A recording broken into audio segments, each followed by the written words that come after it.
Please don't forget subscribe to the channel and hit the bell to get notified of new daily videos.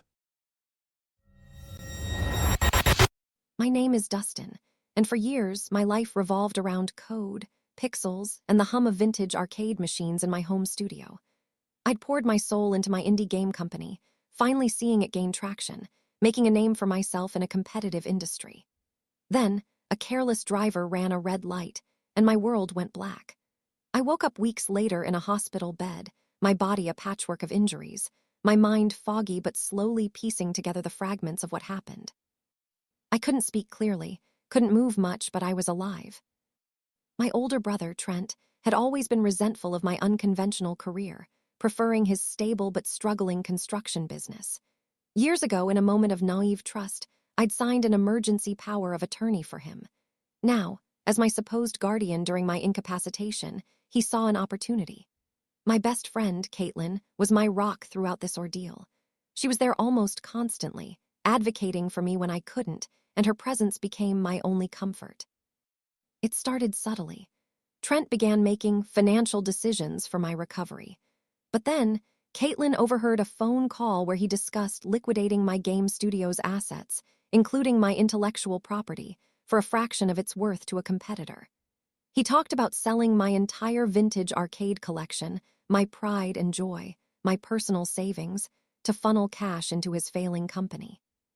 He even mentioned downsizing my medical care, claiming I didn't need the intensive long-term rehabilitation my doctors recommended. His rationale: he'd always said my frivolous pursuits were a waste of time, and now he was going to dismantle them entirely, all under the guise of managing my estate. The realization hit me like another truck. He wasn't helping me. He was cannibalizing my life. I was trapped, unable to articulate my rage or stop him. My doctors still hadn't cleared me to make complex legal decisions, and Trent was using that to his full advantage. Caitlin, however, saw the pure malice. She was incandescent with fury. One night, after hearing Trent coldly tell a potential buyer that my games were unproven and my machines just old junk despite their market value, she snapped into a do-or-die mode. She swore to me, her voice trembling with conviction, that she would burn his world down before he could finish burning mine.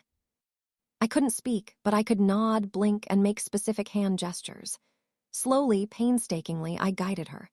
I remembered years of Trent's shady dealings, the shortcuts he took on construction sites, the under-the-table payments, the creative accounting he used to dodge taxes, and the whispers of bribed inspectors.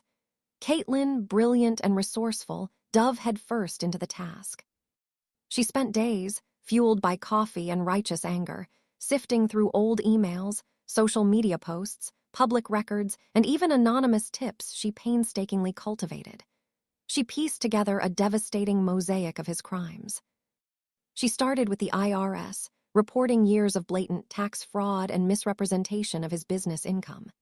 Then, she contacted the city's building department, providing them with detailed accounts and photographic evidence, some I'd secretly taken years ago, concerned about his practices of multiple code violations on active and completed projects, specifying the use of substandard materials and unsafe practices that risked public safety.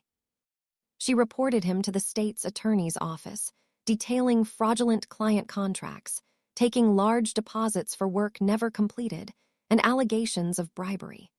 She even found evidence of him employing undocumented workers at exploitative wages, which she reported to the Department of Labor. After her flurry of anonymous calls and carefully documented emails, we waited. Days turned into a week. Nothing. My anxiety was a physical weight. Then, a miracle, a breakthrough in my recovery. My doctors cleared me to make my own decisions. The first thing I did with a shaky hand was officially revoke Trent's power of attorney, cutting off his access to my finances and my life. That same week, the voicemails started pouring into my phone, which Caitlin still managed for me.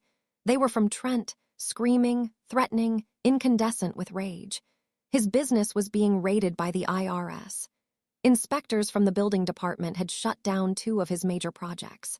Clients he defrauded were coming forward, spurred by the investigations. The cascade was instantaneous and devastating. Within a month, Trent's construction company was bankrupt, his assets seized, and he was facing multiple charges of tax evasion, fraud, and endangerment due to his unsafe building practices. His wife, Brenda, left him, taking what little they had left. The final blow came 6 months later when he was sentenced to 5 years in federal prison for his various financial crimes and severe code violations that led to public safety risks. My recovery has been a long, arduous journey. I still have tremors, and some days are harder than others. But I am rebuilding my life, my studio is thriving under my actual leadership, and my arcade collection is safe. And Trent, he lost everything. His business, his family, his freedom. He tried to exploit my darkest hour, to steal my identity and my life's work for his own greed. Instead, he lost his own. And I found a profound sense of justice in that. It wasn't an easy path, but knowing Trent got exactly what he deserved brings me a satisfaction that helps fuel my continued recovery. Some fires burn brighter than others, and his was a magnificent, deserved blaze. If you enjoyed this video, please hit the thumbs up button to like it. And please do subscribe to support the channel.